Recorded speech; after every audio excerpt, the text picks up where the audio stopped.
Hoje a proposta que eu vou trazer para vocês é sobre a identidade da igreja, né? A gente vai falar sobre... Nós já falamos, na verdade, que a igreja precisa ter uma identidade, né? A igreja ela precisa saber a localização onde ela está para atender a demanda ali, né? Uma igreja que influencia no meio onde ela está, uma igreja que entende o seu entorno, influencia nesse local aí geograficamente. E aí o que acontece? Eu vim trazer aqui um modelo que a gente tem adotado lá na nossa igreja, né? Que é essa apostilazinha aqui simples, chama-se Rota, né? Um caminho para a sua integração. Então aqui é da nossa igreja, é personalizado, nós fizemos lá à medida que a gente entendeu que se adequava para a gente, né? Então é da Comunidade Batista Bethesda, é onde eu congrego. E aqui, na verdade, são 13 lições, deixa eu confirmar aqui. 10 lições, são 10 lições. Todo membro que se chega na igreja, todo membro que quer ser membro da igreja precisa passar aqui por essas lições, seja pastor, seja um membro comum que não tem um cargo, uma função específica e tal, e ele precisa passar por tudo isso aqui. Depois disso é que aí ele decidindo se torna membro da igreja, antes disso não, tá? Para que ele entenda qual é a identidade da igreja, para que ele entenda o que a igreja pensa em todos os temas, né, ligados aí à questão eclesiológica. Eu vou dar um exemplo para vocês aqui. Bom, a primeira aula são os primeiros passos, né? Aqui vai falar inclusive sobre o discipulado, o novo convertido e tal. Então, uma coisa mais básica, que as 3 primeiras lições é mais básico, princípios básicos da fé batista. Então nós somos batistas. Como batista a gente tem uma linha teológica e a gente tem alguns pontos lá que vai nos identificar inclusive como batista. Universal não pensa desse jeito, Igreja da Graça não pensa assim, igreja sei lá das quantas, eles não pensam assim, não tem aí esses pontos. Nós temos porque nós somos batistas. Se fôssemos assembleianos, estaria lá, a Assembleia acredita nisso. A gente chama de confissão, ou é o credo, né? Na verdade, não é confissão, é o credo. Nós cremos. O que nós cremos? Como igreja, aqui nesse local, nós cremos nisso. Então é bom que todo membro que venha, porque vem de várias outras igrejas, que ele entenda qual é a identidade dessa igreja. O que nós cremos a respeito de batismo? O que nós cremos a respeito da Santa Ceia? O que nós cremos a respeito dos dons espirituais? O que nós cremos a respeito disso, para que ele tenha clareza e para que ele se integre e entenda aquela identidade, e entendendo isso vai decidir, opa, aqui eu me identifico ou não, né? Para que não fique naqueles conflitos e não se torne membro e depois discorde de um monte de coisa ou fique ali tendo conflitos desnecessários. E para o pastor ainda, um obreiro, ele fica num tempo chamado probatório, onde ele conhece a igreja e onde a igreja conhece essa pessoa. Não há um tempo específico, pode ser 3 meses, 6 meses, 1 ano, né? Não há essa pressa em se membrar na igreja, e principalmente obreiros, então precisam ser de alguma maneira, entre aspas, provados, né? É o período que a igreja conhece essa pessoa, e essa, como obreiro, é algo mais delicado ainda, você admitir um obreiro, seja um pastor ou qualquer outro obreiro, em uma igreja para que ele ministre, né? Para que ele lide com as pessoas, aconselhe as pessoas e tal. Então assim, é uma forma da gente integrar e de a gente estar construindo uma única visão, no sentido que é uma identidade, para que não fique uma coxa de retalho, um pense de uma forma, outro de outra construa uma coisa totalmente diferente do que a igreja propõe, aquela igreja. E aí então esses 3 primeiros aqui são mais básicos nesse sentido. Primeiros passos, princípio da fé batista, básicos da fé batista, e ser Bethesda, ou seja, ser a igreja aqui. O que nós pensamos como igreja, né? Como nós atuamos como igreja aqui. Aí vem a adoração profunda. O que nós entendemos, o que é adoração para nós? Biblicamente falando, o que nós entendemos o que é adoração? Comunhão autêntica. Então nós promovemos a questão da comunhão, discipulado integrado. Mas o que eu quero trazer não é nem esses pontos todos, eu só estou dizendo que nós temos essa proposta que vai fortalecendo a identidade daquela igreja, tá certo? Para que todos possam saber para onde nós estamos indo, para onde nós queremos ir, o que nós queremos construir como igreja de Cristo naquela localidade. Lembra que eu falei para vocês? Uma igreja intencional? A gente tem uma intenção. Qual é a nossa intenção como igreja aqui nesse lugar? Né?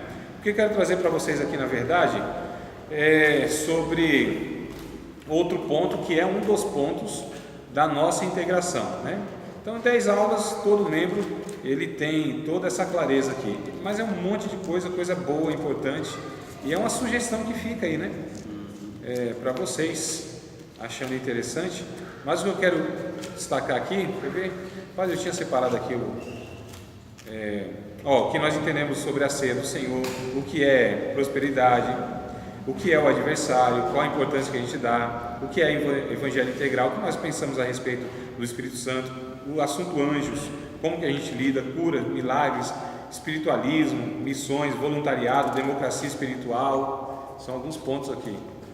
Mas é um monte de coisa, mas o que eu quero trazer é isso aqui, é o ser Betesda, que aqui é o que define a identidade da igreja, tá certo? Que eu acho que toda igreja tinha que ter isso claro para todos os membros, todos, que nós chamamos de visão, missão e valores.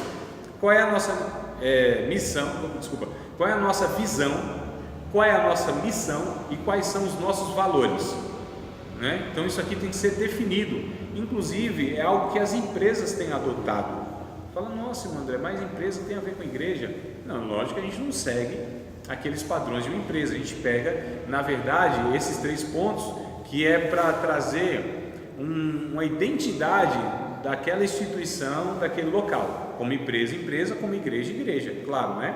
Por exemplo, nós aqui pontuamos, não é que isso aqui não pode ser explicado, esmiuçado, não é só para que a pessoa, lendo aqui, já tenha noção do que são esses 3 pontos aqui. Então, visão, qual é a nossa visão? Uma igreja em seu relacionamento com Deus, aplicada na oração e que em fé experimente intensamente sua graça, intimidade e poder, aplicada ao estudo, conhecedor e praticante da palavra de Deus, em constante transformação pelo poder do Espírito de Deus e assim sintonizada com a sua vontade, que honra a Deus com seus bens de forma que tem abundância de provisão para seus ministérios. Então essa é a nossa visão. Nossa missão: servir e honrar a Deus, e para isso buscar compreender e obedecer a sua palavra, proclamar em amor o evangelho ao mundo, é a missão, integrar os salvos na família de Deus, ensinar as escrituras para transformá-los à semelhança de Cristo, nutrir neles um relacionamento amoroso com Deus e com o próximo. Então essa é a nossa missão. Os nossos valores, o que são valores para nós? Fidelidade a Deus e sua palavra. Isso vale para todos os membros, irmãos, sejam obreiros ou não, todos os membros. Dependência de Deus e seu Espírito, esses são os nossos valores. Integridade de caráter e conduta, quem não se enquadra nisso não é admitido como membro, certo? Excelência em tudo que em tudo que fizermos. Tudo, a gente não admite nada meia boca. Ele não admite nada, vamos fazer por fazer, para preencher uma agenda, para preencher um culto no mês. Nada, irmãos, nada que não for com excelência para nós não serve. Não adianta nem propor nada, nem tentar fazer nada. Ou é com excelência ou não faz. Outro valor: pluralidade nos dons e nos talentos. Reconhecemos que há muitos dons e muitos talentos. Ficou claro aqui? E não é bom ter isso claro, inclusive para todos os membros, né? A visão da igreja, a missão da igreja e os valores da igreja local, nós estamos falando, como igreja local. Então é definir uma identidade daquela igreja. O que nós vamos trabalhar aqui? O que essa igreja gira em torno do quê? Dos valores. Quais são os valores? Esse. Se não se enquadrar nesses valores, essa pessoa muito menos vai ser um líder em qualquer departamento. Jamais. Então percebam, amados, como a gente vai construindo algo que é sólido, que é harmônico, né? Que não se enquadra naquilo. A gente então vai questionar se essa pessoa ela pode ser um membro da igreja. Congregar na igreja qualquer um pode, frequentar a igreja qualquer um pode, mas ser admitido como membro, aí já não.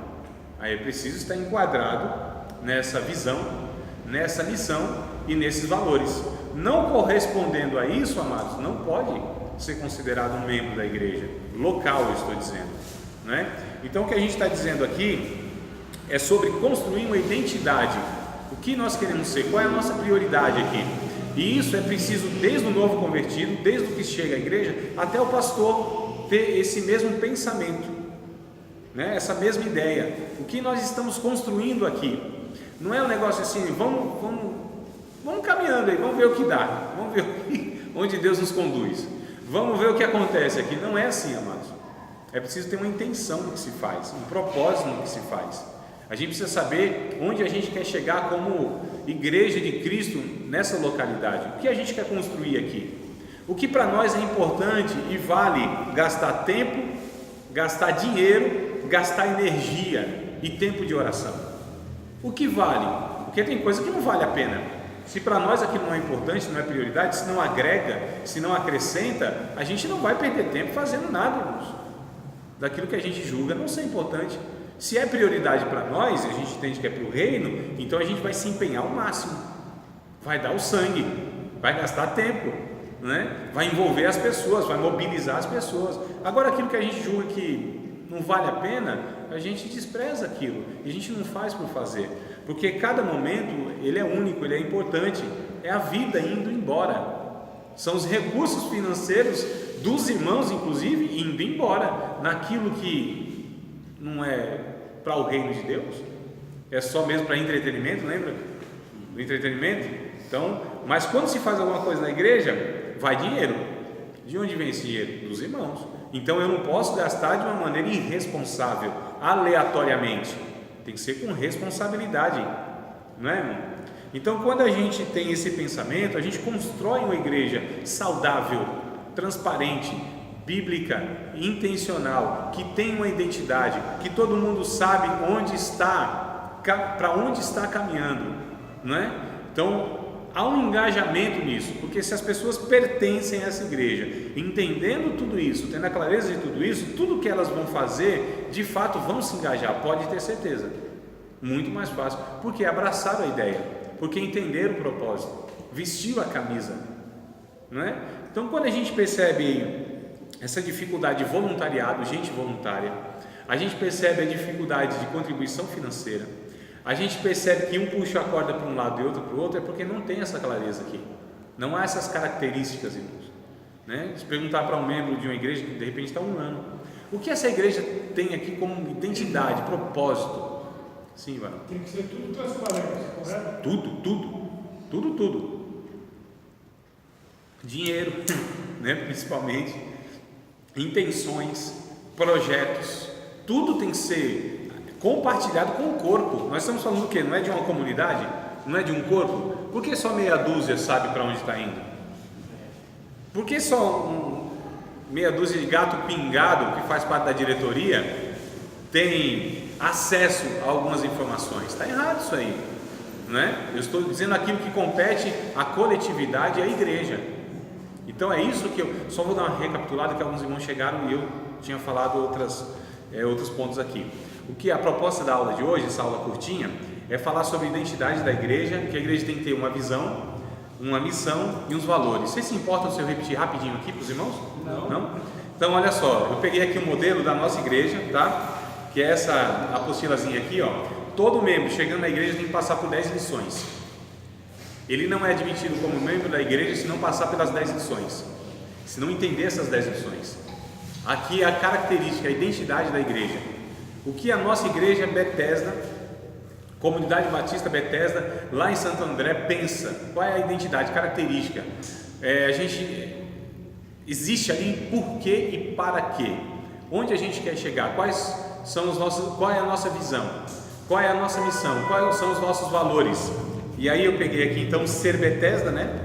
Entre as 10 lições, essa é a terceira, que é a visão, uma igreja em seu relacionamento com Deus, aplicada na oração em que em fé experimente intensamente sua graça, intimidade e poder. Então para nós a nossa visão é essa, é nos aplicar à oração. A oração para nós é prioridade na liturgia, no culto e na vida cristã, e a gente fomenta isso dentro da igreja e nos lares de cada um, que cada membro possa viver isso tanto dentro da igreja quanto na sua vida cotidiana, no seu lar. Vou até agora fazer o que eu não fiz na primeira parte, né? Agora eu vou detalhar um pouquinho mais dos tópicos aqui.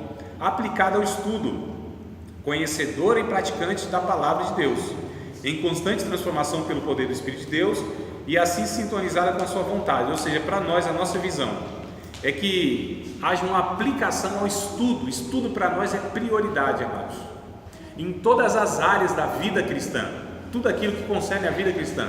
Então nós temos estudo a respeito da teologia, nós temos estudo a respeito da área financeira da vida das pessoas, nós temos estudo a respeito da criação de filhos, nós temos estudo a respeito da vida conjugal, familiar, nós temos estudos sobre tudo aquilo que concerne a vida do cristão. Nós temos instrução sobre a vida da cidadania, que é a política, no caso agora, teve lá uma instrução, como que o crente lida com isso. Então estudo para nós é prioridade, instrução para nós é prioridade, amados, em tudo que compete à vida de um cristão, tá certo? Enquanto aqui, e sempre pautado na palavra de Deus. Então nossa visão ainda é honrar a Deus com os nossos bens, de forma que haja abundância de provisão para os ministérios. Nenhum ministério da igreja deve ter falta de nada, seja de criança, seja o grupo feminino, seja dos homens, seja da música, seja da própria palavra, aquele se engaja na palavra. Ninguém pode ter falta de nada. Os nossos bens é para provisão desses ministérios. Aí a gente pega Atos dos Apóstolos, tudo que tinham, nada era propriamente seu, mas repartiam com cada um, de maneira que cada um não tinha falta de nada. Essa é a nossa visão como igreja. Nossa missão, nós entendemos, servir e honrar a Deus. Como servir e honrar a Deus? Para isso nós precisamos buscar, compreender e obedecer a sua palavra. Então o estudo, amados, olha só, visa compreender e obedecer a palavra de Deus. A gente dá ênfase à aplicação daquilo que a gente entende. Não é só estar massageando o intelecto, não é só preenchendo o cabeção, né? Mas é aplicar isso. Então nosso esforço é para aplicar a palavra de Deus nas nossas vidas. Então, como igreja, a gente entende isso. Nossa missão: proclamar em amor o evangelho ao mundo, a evangelização, o compartilhar o evangelho nos nossos meios de relacionamento, na empresa, na vizinhança, entre os parentes, na escola, faculdade, onde a gente for, onde Deus nos enviar, seja em férias, né? Lá para Fernando de Noronha, aleluia. Aí, ó, ninguém deu glória em nada que eu falei, mas quando falou aí,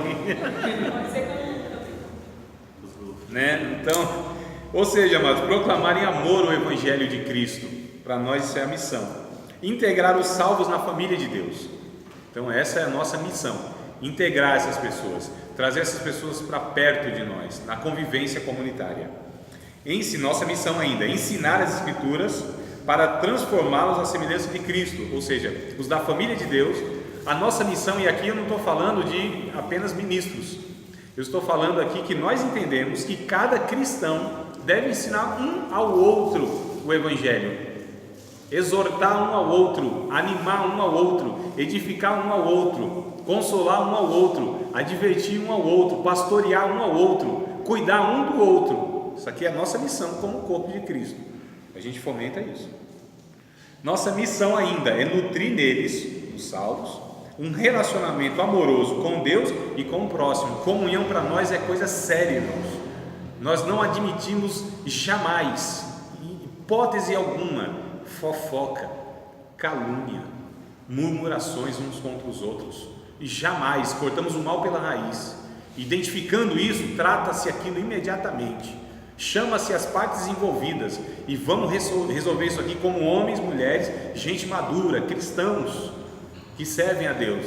Então a gente nutre isso, essa comunhão um com o outro. Não admitimos jamais disputa, panelinhas, partidos dentro da igreja. Isso é cortado pela raiz. Então essa é a nossa missão como corpo de Cristo lá na nossa igreja. Nossos valores, o que nós temos como valores? Fidelidade a Deus e sua palavra. Isso é um valor. Então um membro ou um obreiro se ele não tem fidelidade a Deus e a palavra de Deus, se ele não tem compromisso com a palavra de Deus, também não é considerado nem membro, ou ele é chamado para ser questionado nisso, e nem muito menos obreiro. Nenhum obreiro é admitido que ele não seja fiel à palavra de Deus, tá certo? Nem a Deus nem a sua palavra. Outro valor nosso: dependência de Deus e de seu Espírito. Não confiamos em ninguém, não recorremos a ninguém, não dependemos de ninguém, a não ser do Espírito Santo de Deus. Não fazemos conchavo e nem barganha com políticos, com empresários, não temos rabo preso com ninguém, não devemos satisfação a ninguém, humanamente falando. Só Deus e nele nós dependemos, dele nós dependemos. Outro valor: integridade de caráter e conduta. Não admitimos um membro da igreja, muito menos obreiro, que não seja íntegro na sua conduta, que não seja honesto, que não seja um bom pai de família, que não seja uma pessoa íntegra, que não seja uma pessoa de caráter. Se ele não tem boa fama, não serve para ser obreiro. É o que diz inclusive a Bíblia. Tudo isso aqui é pautado em textos bíblicos, né? Outro valor nosso: excelência em tudo que fizemos. Como eu disse, se não faz com excelência, se não é para a glória de Deus, se não é algo feito da melhor maneira possível que nós podemos fazer, porque uma coisa é não ter recurso para fazer, outra coisa é não fazer com excelência com os recursos que tem, até que tenhamos melhores recursos para fazer de forma melhor aquilo que fazemos sem recurso adequado. Entendeu? Outro valor nosso: pluralidade dos dons e talentos. Entendemos que Deus usa todos, que o Espírito Santo considera todos como vaso, e que há muitos dons e talentos na igreja, não são só esses que são mais destacados, ministério da palavra e da música. Não, nós entendemos que há uma multipluralidade de talentos, onde muitas vocações podem de fato servir a igreja local, né? Tem lá um grupo de irmãos que eles entendem que o ministério deles é uma escola mesmo, ensino fundamental, 1, 2 e vai partir para o médio. Outros entendem lá que a sua área de administração de empresa é um ministério. Eles entendem isso, que cuida de criança é um ministério, mas não dentro da igreja apenas, mas na sua profissão. Outros irmãos lá que são professores entendem que é um ministério deles, não é só uma profissão que eles sustentam a família. Nós entendemos que essa multipluralidade, essa multiforme graça de Deus, e que todos esses ministérios e dons, talentos devem ser, dentro ou fora da igreja, realizados, feitos, exercidos para a glória de Deus, para o louvor do nome do Cristo Jesus, o nosso Salvador. Então isso aqui vai identificando a nossa igreja. Quando todo mundo entende isso, amados, olha que o negócio flui, vai bem. A igreja se torna um local terapêutico, um local saudável, um local onde o Espírito Santo facilmente age, transforma, cura, regenera, restaura, fortalece, capacita, envia. Oh, que coisa boa! Então, não é? Então isso aqui, amados, é o que nós entendemos como a igreja que tem identidade, a igreja que trata as coisas para todos de uma maneira transparente, clara, que esclarece os seus propósitos, porque a gente percebe, infelizmente, muitas vezes, que as coisas são faladas e as pessoas não entendem de fato. A questão não é o que eu falo, irmãos, a comunicação não está no que eu falo, o sucesso da comunicação não está no que eu falo, é no que o outro entende, não é? Quantos comunicadores, quando eles não conseguem se comunicar, há uma dificuldade de liderança, de saber o que de fato aquela igreja propõe, não é?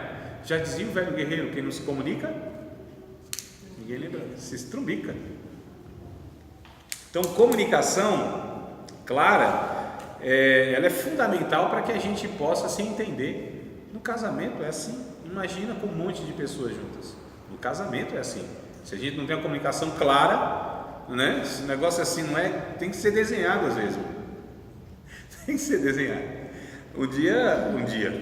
Vários dias, várias vezes, a esposa falou: mas eu falei isso para você. Eu falei: mas não entendi desse jeito. Eu falei: mas é claro isso aqui. Eu falei: mas para mim não é. Eu falei: você precisa desenhar para mim, porque o que é para você é claro, para mim não é. Quando você fala uma coisa, na tua cabeça aquilo está resolvido, na minha não está. Então procure entender aquilo que eu não entendo e me explique aquilo que para você é claro, mas para mim não é. Mas precisa? Tem que ter, porque é convivência. É convivência, amados. Se nós não tivermos a maturidade de entender o outro, nós nunca seremos um corpo de Cristo saudável. Isso, a gente está falando de casamento, já é difícil. Imagina com um monte de gente. Imagina com várias famílias. Imagina com idoso, meia-idade, jovem, adolescente, criança de várias faixas etárias, que é o que a igreja compõe. Imagina só, se não tiver essa paciência, essa perseverança, essa vontade de dar certo. Porque, irmãos, amor é decisão que se toma, não é sentimento que se tem. É matéria de vontade. O amor não acaba. É decidido não amar mais. E amor é decisão. E relacionamento é decisão diária, de perseverança, de muita paciência, muita oração, muito desejo de honrar a Deus acima de tudo. Porque se Deus não for o centro desse negócio, amados, pode ter certeza que a gente desiste, né? Porque é muito conflito. E tem conflito que não pode ter, é confronto, onde o outro é anulado. E aí, aqui na visão, na missão e nos valores, nós não toleramos essa anulação do outro, essa confrontação do outro, essa opressão um sobre o outro, esse domínio de um sobre o outro. Nós não admitimos jamais que nenhum se perca dentro de nós. E se nós estamos correndo muito e a gente percebe que alguns estão ficando para trás, a gente diminui o nosso passo para que o outro nos acompanhe.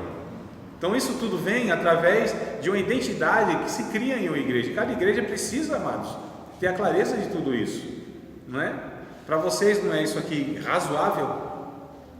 A pergunta é, e aí?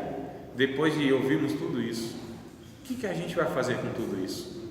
E essas aulas que nós tivemos, que em cada aula a gente foi discutindo um aspecto, alguns pontos e tal, a gente falou, nossa, olha que a gente está longe disso. Nossa, não é que isso é bíblico? Nossa, não é que é a proposta de Jesus para a sua igreja? Nossa, não é Jesus que decide como a sua igreja tem que ser? E se nós estamos discutindo até agora e percebendo que de fato é baseado na palavra de Deus, a pergunta é, vamos decidir o que sobre isso? Porque, irmãos, o que faz a diferença na nossa vida não é aquilo que a gente aprende, aquilo que a gente entende, aquilo que a gente sabe, nem aquilo que a gente concorda. É a decisão que a gente toma sobre isso em aplicar na nossa vida. Aí sim, vai fazer toda a diferença. Então não é que vocês concordaram comigo nessas aulas todas, não é que vocês aprenderam nessas aulas todas, não é aquilo que vocês falam, nossa, é isso mesmo, tiveram a clareza. Isso não vai mudar em nada a vida de nós todos aqui, a não ser que a gente decida aplicar isso tudo na nossa vida. Aí sim vocês vão ver a revolução que vai ter na nossa vida e consequentemente aos poucos. Sei que a gente vai enfrentar resistência e muita resistência, mas isso vai contagiando. Sabe por quê, irmãos? Porque o Espírito Santo é que fará que essas coisas se multipliquem. A força do Espírito Santo, o poder do Espírito Santo é muito maior do que a resistência das outras pessoas, quando a gente vive aquilo que a gente compreende da palavra de Deus, né? Agora, como a gente está falando de coletivo, de fato vai ser muito difícil o coletivo não abraçar isso. Eu sei da realidade. Eu não sou nenhum utópico, eu não sou nenhum romântico, né? Eu não sou nenhum ingênuo. Já não é à toa que alguns pelos brancos já estão nascendo no meu queixo. Eu sei que né? Eu sei que algumas coisas aí é muito complicado. Eu sei da realidade das coisas, mas eu também sei, amados, que quando a gente decide viver a palavra de Deus, olha que o negócio vai para frente. Então a nossa proposta nessa aula de hoje, repetindo aqui já a terceira vez eu acho, é que a gente tem uma identidade como igreja, como coletivo, como corpo de Cristo. Vocês querem falar alguma coisa?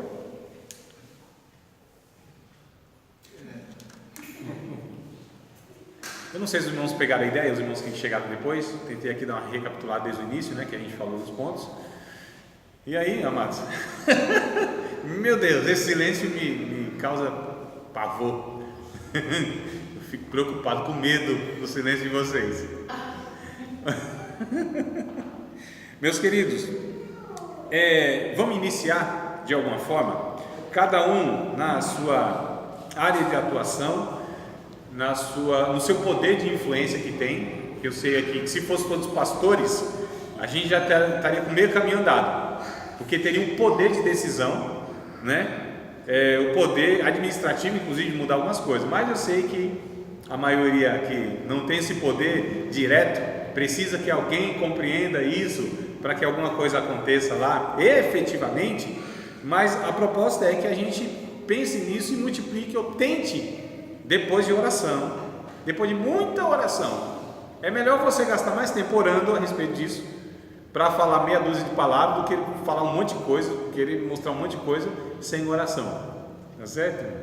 Então ore, diga: Senhor, se isso de fato, ó Pai, é algo que vem do Senhor, se isso vem da Tua palavra, se não é assim uma alucinação daquele professor atrapalhado, se não é assim um sonho de um sonhador maluco que ele mas se a Tua palavra toca no coração das pessoas que precisam ser tocadas, usa-me de alguma maneira para contribuir, ainda que seja para eu iniciar algo simples, sorrateiramente, com um sapatinho de algodão positivo do Espírito Santo, né? Usa-me, Senhor, toca nas pessoas, faz com que Teu Espírito alcance a cabeça, a mente das pessoas que precisam ser alcançadas, para que a gente edifique um corpo saudável.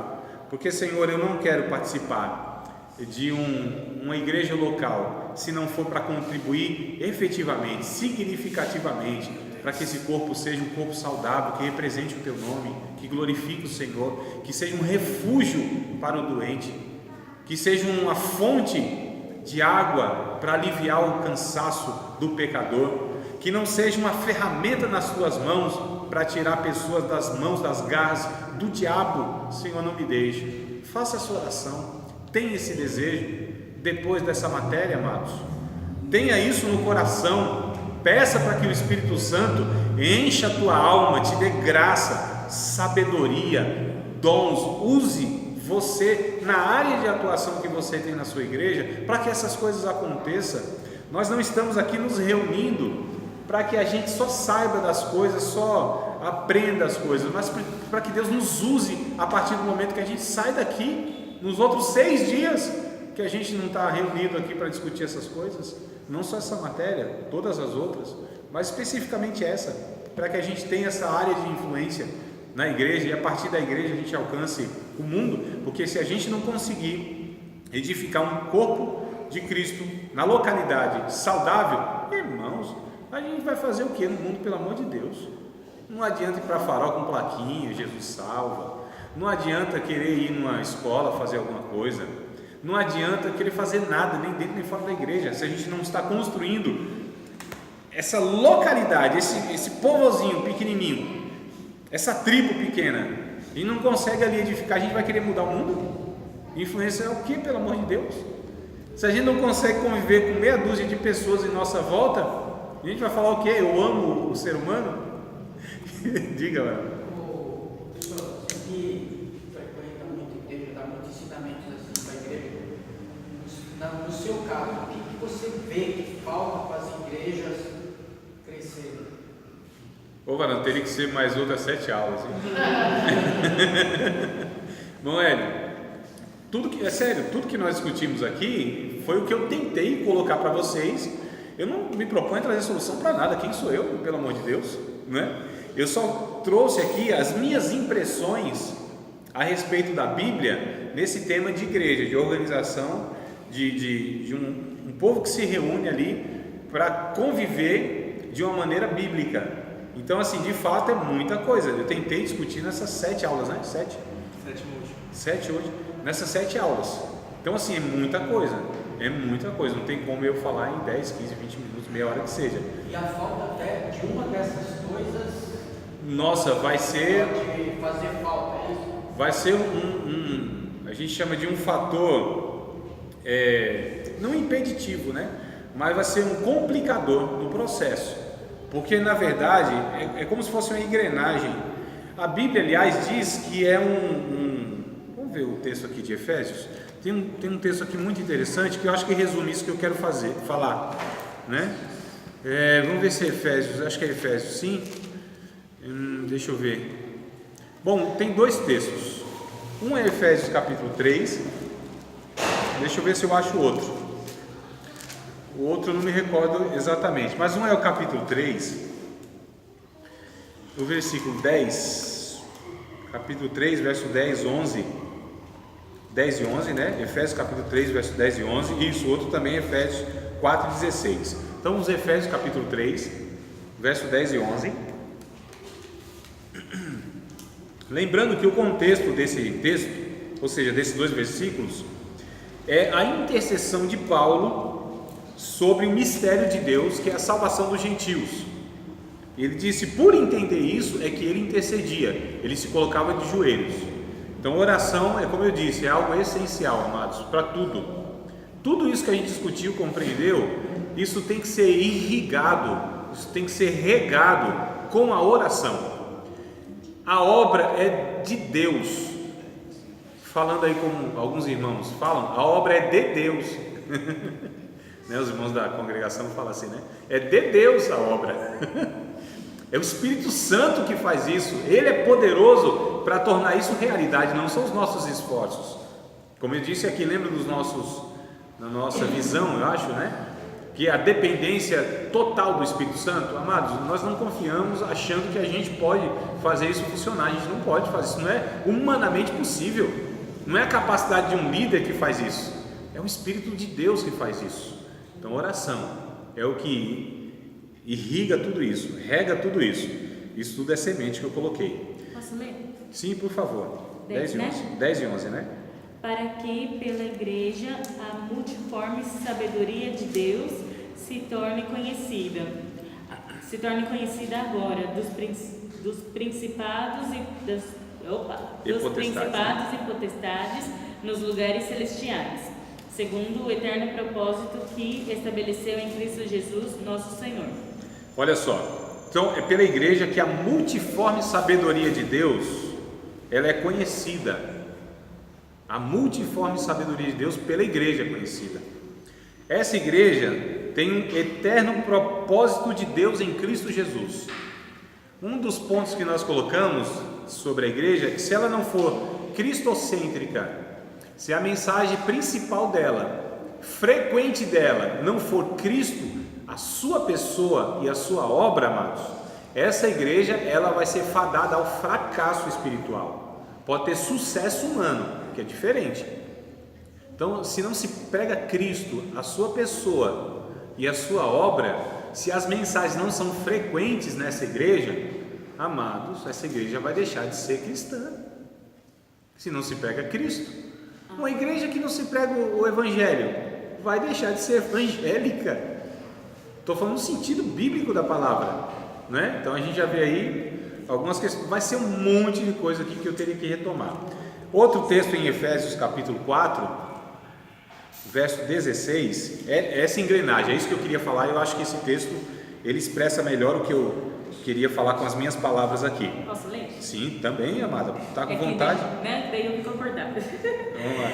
De quem todo o corpo, bem ajustado e consolidado pelo auxílio de toda junta, é isso, né? Isso. Segundo a justa cooperação de cada parte, efetua o seu próprio aumento para a edificação de si mesmo em amor.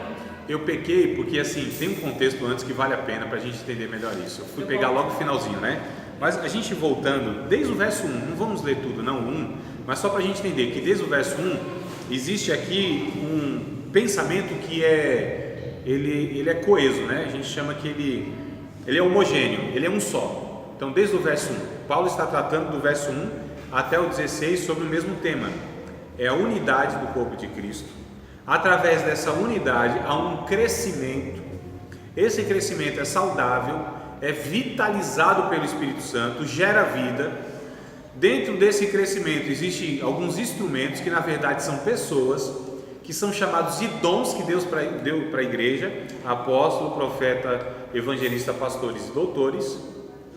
A finalidade disso é para o aperfeiçoamento dos santos, para que nesse aperfeiçoamento todos eles possam crescer, serem maduros, chegando à imagem e à estatura do próprio Cristo. Então é o que vai dizendo até o verso 12 ou 13 que eu falei. Aí a partir do 14, para que não sejamos mais meninos inconstantes, levados em roda por todo o vento de doutrina, pelo engano dos homens que com astúcia enganam fraudulosamente.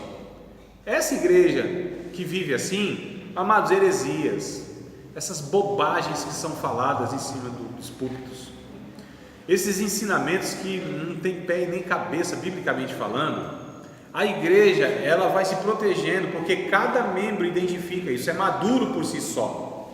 Não precisa do seu pastor estar lá toda hora, pegando ele. Cuidado com isso aqui, cuidado, é igual menino, né?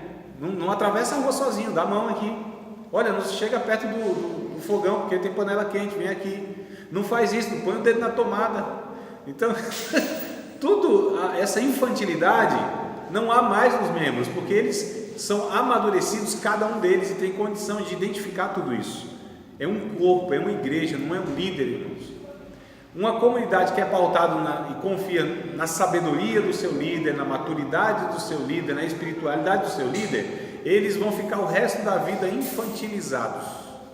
Todas as vezes vão confiar no líder. Uma coisa que eu não sei se eu já falei para vocês, é assim, a igreja brasileira, pelo menos nesse cenário que se apresenta, não está preparada para uma perseguição religiosa. Vocês sabiam disso? Perseguição religiosa. Proibido você se reunir assim como a gente se reúne publicamente.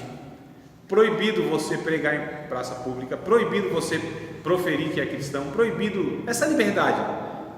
Imagina só, o que tinha de cristão fraco, não sabendo como fazer na sua vida diária, não tendo forças para orar, não sabendo como educar os seus filhos, resolver os seus problemas conjugais, como lidar nas decisões da vida, não ia ser fácil. Ia ter um monte, sabe por quê? Porque todos eles, irmãos, terceirizam a sua vida espiritual e confiam num terceiro que são os líderes, para buscar uma palavra de Deus, para ter comunhão com Deus, para ter uma vida de oração. Se não for na igreja, em casa não consegue, né? Tem que vir para a igreja. Se não conseguir vir para a igreja, não tem força para orar, não tem força para enfrentar as lutas da vida.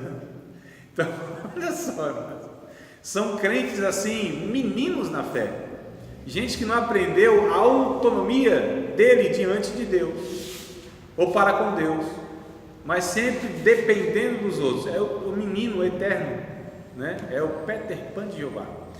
Então, verso de número 15. Por essa você não esperava, né? Não. Nem eu, irmão. Isso aqui, a inspiração vem na hora. Na hora, assim. Anotei já. Na hora vem isso. Essa aqui é quentinha, veio do céu. No céu, não sei de onde, mas algum céu veio. Verso 15, só para a gente completar o pensamento. Antes, seguindo a verdade em caridade, cresçamos em tudo naquele que é a cabeça, Cristo. Aí o verso que a irmã Bruna leu, do qual todo, a palavra todo tem que ser destacado, todo o corpo, bem ajustado e ligado pelo auxílio, olha só, todo o corpo ligado pelo auxílio de todas as juntas, segundo a justa operação de cada parte, faz aumento do corpo para a sua, ou seja, edificação do próprio corpo, em amor. A edificação não é para cada membro, é para o corpo do coletivo, mas cada membro faz parte, para um crescimento e edificação de um todo, em amor, mas pela ligação de cada junta. Entende como que funciona esse negócio harmonioso? Imagina o nosso corpo, amados, nos seus 208 ossos que se tem, nas suas 3 cavidades, craniana, torácica e abdominal, onde são inclusive alojadas as vísceras, né? Na sua toda a epiderme, na sensibilidade que se tem para se proteger, em toda a sua extensão, né, das vias sanguíneas, em tudo que o corpo compõe, e tudo aquilo que é necessário para que um corpo saudável se movimente, viva e continue vivendo. Imagina se uma dessas coisas saíssem da ordem. A gente sabe o prejuízo que tem. Sabe ou não sabe? Ninguém tem dor no corpo. Ninguém, dores, né? Tem que ser no plural, uma só. Ninguém assim tem uma dificuldade em um membro ou em uma parte, seja no músculo, seja no tendão, seja nos ossos, seja alguma parte assim que você sente que prejudica todo o corpo, mas que todo o corpo se esforça para cobrir a deficiência daquele membro, daquele local, todos se reúnem, irmãos, uma feridinha no pé.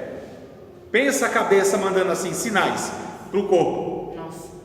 E aí vai lá, todos os glóbulos, anticorpos, vão lá correndo para aquele local, reconstrói o tecido, as células, reconstrói tudo aquilo, sara. Aí acontece do outro lado, e todo mundo corre para lá, sara tudo aquilo, socorrendo, porque todos fazem parte de um mesmo corpo, que vai crescendo, nessa contribuição, nessa cooperação, nesse desejo de manter vivo o corpo, porque se alguma parte daquele corpo morrer, todo o restante do corpo sofre.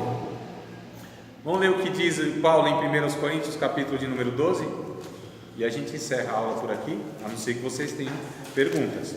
Capítulo 12, verso de número 12. Posso ler? Até, só se a irmã ler até o 31. Tá bom. Do 12 ao 31, compassadamente, respeitando pontos e vírgulas, respirando nas vírgulas, tá? Olha, meu amigo. Para que todos acompanhem. 1 aos A Coríntios. pedido do nosso professor, eu vou ler com todos os pontos, Isso. compassadamente. Mas para que todos acompanhem aí, 1 aos Coríntios, capítulo 12, do verso 12 até o 31, hein? E aí a gente encerra a aula, a não ser que vocês tenham perguntas sobre. Pode ler. 1, 2, 3. Isso, já. Porque, assim como o corpo é um e tem muitos membros, e todos os membros, sendo muitos, constituem um só corpo, assim também com respeito a Cristo. Pois em um só Espírito, todos nós fomos batizados em um corpo, quer judeus, quer gregos, quer escravos, quer livres. E a todos nós foi dado beber de um só Espírito, porque também o corpo não é um só membro, mas muitos. Se disser o pé, porque não sou mão, não sou do corpo, nem por isso deixa de ser do seu corpo. Vamos ver se, porque às vezes a frase lida, pelo menos para mim não ficou assim tão clara no que quer dizer aqui. Aqui é um pouco diferente, mas só para entender. A primeira parte não é uma pergunta, é uma afirmação, e aí vem a pergunta na segunda, só para ver se eu contribuo. Se o pé disser, porque não sou mão, não sou do corpo. Eu não sou mão, não sou do corpo. O pé dizendo. Aí a resposta é, não será por isso do corpo? Entendeu? Aí o seguinte vai ser desse mesmo jeito. Desculpa interromper, irmão Bruno, Não, continue. tudo bem. Se o ouvido disser, porque não sou olho, não sou do corpo, nem por isso deixa de o ser. Não é de novo uma pergunta. Tá a interrogação aí no teu? A versão? Há 2 pontos. Então não é uma pergunta. Afirmação. A irmã está perguntando por uma pergunta. Eu estou entendendo assim. Mas desculpa, amada, eu não interrompo mais, vá. Verso 17. Se todo o corpo fosse olho, onde estaria o ouvido? Se todo fosse ouvido, onde estaria o olfato? Mas Deus dispôs os membros, colocando cada um deles no corpo, como lhe aprouve. Se todos, porém, fossem um só membro, onde estaria o corpo? O certo é que há muitos membros, mas um só corpo. Não podem os olhos dizer à mão, não precisamos de ti, nem ainda a cabeça aos pés, não preciso de vós. Pelo contrário, os membros do corpo que parecem ser mais fracos são necessários, e os que nos parecem menos dignos no corpo, Isso. a este damos muito maior honra. A este damos muito maior honra, tá certo? Isso. Também os que em nós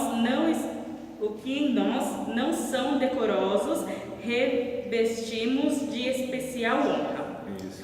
Mas os nossos membros nobres não têm necessidade disso. Contudo, Deus coordenou o corpo, concedendo muito mais honra àquilo que menos tinha, para que não haja divisão no corpo. Pelo contrário, Cooperem os membros com igual cuidado em favor uns dos outros. Olha que coisa interessante o 26. De maneira que, se um membro sofre, todos sofrem com ele. E se um deles é honrado, com ele todos se regozijam. Ora, vós sois corpo de Cristo, e individualmente membros desse corpo. A uns estabeleceu Deus na igreja, primeiramente apóstolos, em segundo lugar profetas, em terceiro lugar mestres, depois operadores de milagres, depois dons de curar, socorros, governos, variedade de línguas. Porventura são todos apóstolos? Não. Ou todos profetas? Não. São todos mestres? Não. Ou operadores de milagres? Não. Têm todos dons de curar? Não. Falam todos em outras línguas? Não. Interpretam-nas todos? Também não. Entretanto, procurai com zelo os melhores dons. Mas eu vos mostrarei um caminho muito mais excelente, que aí Paulo escreve o 13 para falar que caminho é esse mais excelente. É o amor. Isso é a essência de tudo. Vocês têm alguma pergunta? Obrigado pela leitura, viu, irmã? Muito boa, por sinal. Alguém tem alguma pergunta? Fale agora ou depois.